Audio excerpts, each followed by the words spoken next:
Hello everyone and welcome to Sinful Gaming. I hope you're all doing well, I hope you're all staying safe, and most of all, I hope you're all fighting that war against the Grey.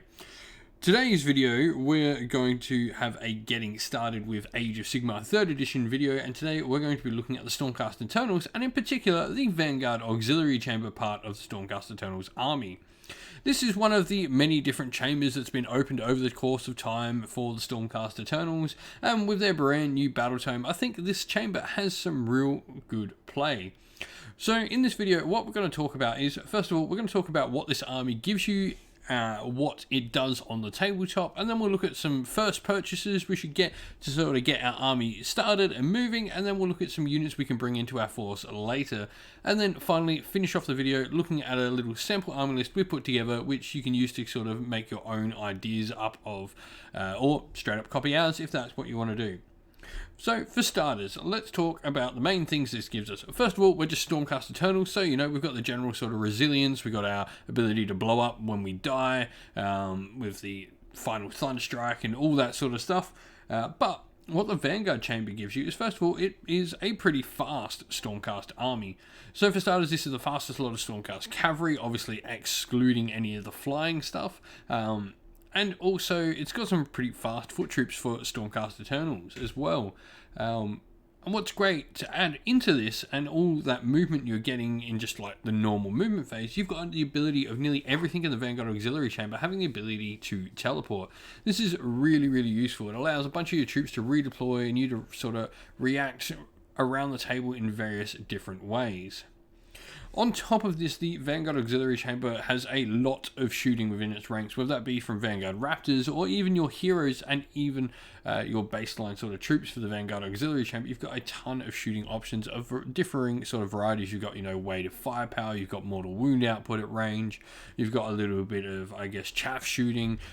There's a lot of options here. You've got some really cool pieces to play around. I think this is one of the more sort of techie sort of builds that Stormcast Eternals can play with, and it may not be, as defensive or as stoic and resilient as other builds of Stormcast Eternals can be, but it definitely still has those sort of aspects to it, with sort of leaning a little bit more into the movement and the shooting side of the game. And so, with that said, let's go have a look and check out what we should be starting off our army with. And so, where to begin with the Vanguard Auxiliary Chamber. So I think the first model you should be grabbing is the Lord Aquila. Now, he is narratively the sort of head honcho of the Vanguard Auxiliary Chamber, and he gives you a few cool little abilities. First of all, he's not a bad little character in his own right. With 8 wounds, a 3-up base save, meaning he can go that all-important 2-up. He's got some cool shooting attacks with 4 attacks at 3s and 3s, around 1 damage 1. And then he's also got a couple of weapon options in either a blade or a hand axe option. A couple of different weapons there he can use. And also just got the extra Ren 2 damage 1 attacks from his Griff Charger. His cool abilities are, he's got Ride the Winds of Theric, where he can just teleport around the battlefield instead of moving, so he can do this and then sort of set up 9 inch away from enemy units. But he can only use this instead of a normal move or retreat. So there's certain things he can't do, like he can't use this with pile-in. It is very specific in what it says it can do, but the fact he can use it in a retreat means he can get out of dangerous situations. And he's also got a cool ability of Lord of the Azerite Hurricane, where once per battle round, the unit can issue a command to a friendly Vanguard unit wholly within 18 inch of this unit without a command point being spent. This is really useful. He can, up the shooting or do some of the different abilities you've got access to without using your command point resource.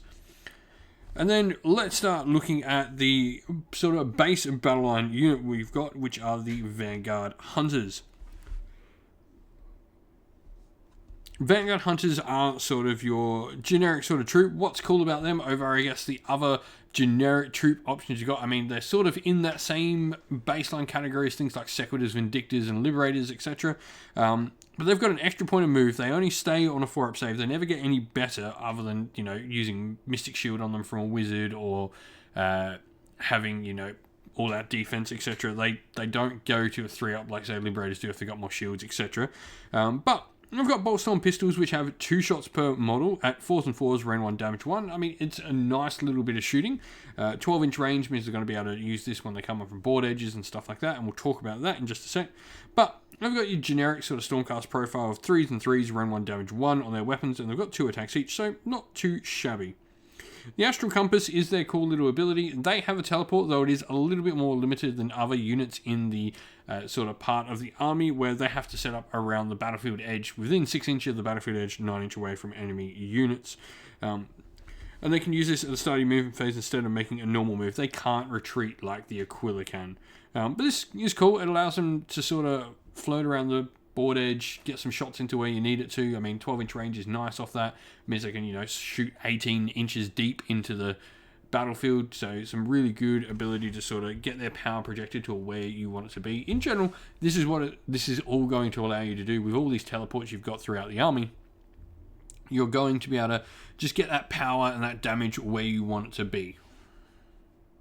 And so, first up on the units we can then look to expand into, let's talk about Vanguard Paladors. So, Vanguard Paladors are interesting. They're a cavalry unit, 12-inch move, 4-up save, and 5 wings apiece, meaning they count as 2 models on objectives, which is nice, that 5-wing threshold hit there. They do come in units of 3, so you've got to remember this when sort of thinking about the potential to maybe reinforce them and stuff like that. That they need the required range. They only have 1-inch range weapons across their profile, so that's maybe not a best idea. Maybe it is best to run these in 3-man units and just continue to do that. But then we've got the ability to get Bolt Storm pistols again to get some shots in from them. They've also got the Star Strike javelins they can use as well, which is a cool little ranged weapon. 18-inch, 1 attack, 3s and 3s, range 1, damage 2 is nice. And then they've got their different weapons in combat, but the cool thing they've got is they've got Ride the Winds Etheric, where instead of making a normal move or retreat, much like the Aquila, they can teleport around the battlefield and set up and sort of get to where they need to be and project that power. You add in this teleport with a really solid move characteristic already. It really is a useful unit to have on the battlefield, just able to zip around and do what you need it to do when you need it to do it, because they're just so damn fast. Now, the next unit we're going to look at is the other character model we've got for the Stormcast Eternals in the Vanguard Auxiliary Chamber, and that is the Knight Zephyros. Or as I've got pictured here, this is the Neve Blacktalon model. It is the same model. You just put the helmet version on to make your Knight Zephyros, or choose to have the unhelmeted one and just make it whatever you want it to be. I really do like the head sculpt on this model. It's a cool model. Zephyros is definitely one of my favourite Stormcast Eternal models, but she's got her own little Bolt Storm pistol, 3 attacks, 3s and 3s, range 1, damage 1, and then the Tempest axes for 6 attacks at 3s, 3s, range 1, damage 1 as well. This model can also run and shoot in the same turn, and it's got the Wind Rider ability, where she also can do a teleport, and she can do it out of combat, doing a retreat or a normal move instead, 9 inches away from enemy units, as you would expect. You also got that nice 6-inch base move, which is really fast for Stormcast Eternals. I do like some ways, there are some great artifacts and some combos you can put on her to really up that damage in the combat. With a 3-up base save, she's going to be getting in and staying in a fight. If you can get her into like a chaff block and get some damage buffs on her, she's going to be chewing through them and chewing through hordes as well. And so the last 2 units we want to talk about are, I want to talk about the Vanguard Raptors, the 2 different variations. So we've either got the Vanguard Raptors with the long strike crossbows. These have a 30-inch range with 2 attacks, 3s 2, rend 2, damage 2, and then they also have the headshot ability, where if they roll a hit roll of a 6 on one of their shooting attacks, they get 2 mortal wounds and the attack sequence ends. The other option we've got here is the Hurricane crossbows. You can see these pictured on the right. They have 4 attacks each at 3s and 3s, no rend damage 1, and they've got the rapid fire ability, where if an attack made with a Hurricane crossbow scores a hit, that attack scores 2 hits instead of 1. Make a wound and save roll for each, so they can potentially go up to 8 shots each, which is nice. So it's definitely sort of, do you need rate of fire or do you need those mortal wounds, is just the option you're playing there. Alongside this, in their box set, you get a little model called Aether Wings. Aether Wings are a little interesting sort of thing. They're the little birds you can see pictured at the back of both the Vanguard Raptor units here. And so they've got some cool abilities. First of all, they've got Retreat and Steel Charge and March for Destruction. You can add one to hit rolls for attacks made with missile weapons by friendly Vanguard Raptor units if the target is within 12 inch of any Aether Wings. So the Aether Wings sort of act like a little spotter. They're really cheap on the battlefield. They work as a great little spotter for your unit, giving some extra bonuses to hit without having to have had spent command points. This means your Lord Aquila is going to go even further if he's not having to give them buffs. And so here we go is our little sample army list. Stormcast Eternals, and we've gone for the Stormhost Astral Templars. Now, first of all, Astral Templars unlocks a couple of units we have as battle line. It gives us Vanguard Hunters as battle line, which is really nice. We're just going to be Mortar McGurr for no other reason than that's pretty fluffy for our Monster Hunters. Grand strategy, Sever the Head. We've got a great bunch of shooting within the army, so I think Sever the Head and taking out our opponent's characters is definitely something we can do with this army. Now, leaders, we've gone for a Lord Aquila. He's going to be our general, and he's going to have the mount trait Celestial Instincts, which allow him to retreat and charge in the same turn. This means he's going to be able to use Ride the Winds of Theric instead of a retreat and then charge. So, pretty cool little combo of abilities on him. But I like the combo we put on our Knight Zephyros. Going to have the artifact, the Arcane Totem, which is a universal artifact, making our model here a wizard, and then give him the weapon Flaming, or rather the spell Flaming Weapon. This increases the damage characteristic of that weapon by 1 point. So this means we're going to have 6 attacks at damage 2. It's going to be pretty good for removing a couple of units off the table. Battle line wise, 5 Vanguard Hunters, and then we've got a unit of 3 Vanguard Raptors with long strike crossbows for some fantastic long range fire support, and 3 Aether Wings to act as a spotter for the unit. I definitely think that Aether Wings and Raptors work better together than, say, Aether Wings and the Hurricanes, and I probably, for the points of 10 points more, I do think that long strikes are the better version, but you can definitely sort of choose to do this however you want. You can play down because the rapid fire Hurricane crossbows are cheaper, so if that's the unit you want to play with, you can definitely do that instead of the long strikes here and just sort of change up your strategy. Everything here is wrapped up inside a battle regiment, meaning it's a 1-drop army, and we've gone for an additional enhancement, which is our Holy Command, which we've gone for Thunderbolt Volley, which allows one of our Justica or Angelos units to shoot, and the Vanguard Raptors are a Justicar unit, so this is going to allow them to shoot in the hero phase once per game. Pretty nice, and remembering you can use your Lord Aquila to sort of allow this to go off as well.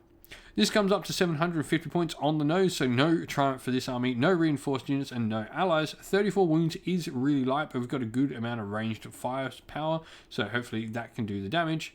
And so everything here is all a 1-drop. If you've been playing with the Vanguard Auxiliary Chamber in the new edition of Warhammer Age of Sigmar, let us know in the comments below how you've been finding it and how you've been going with it. I'd love to hear your comments below. Well, that's the end of the video. We hope you enjoyed it. If you did, please don't forget to leave a like and subscribe to the channel if you haven't already.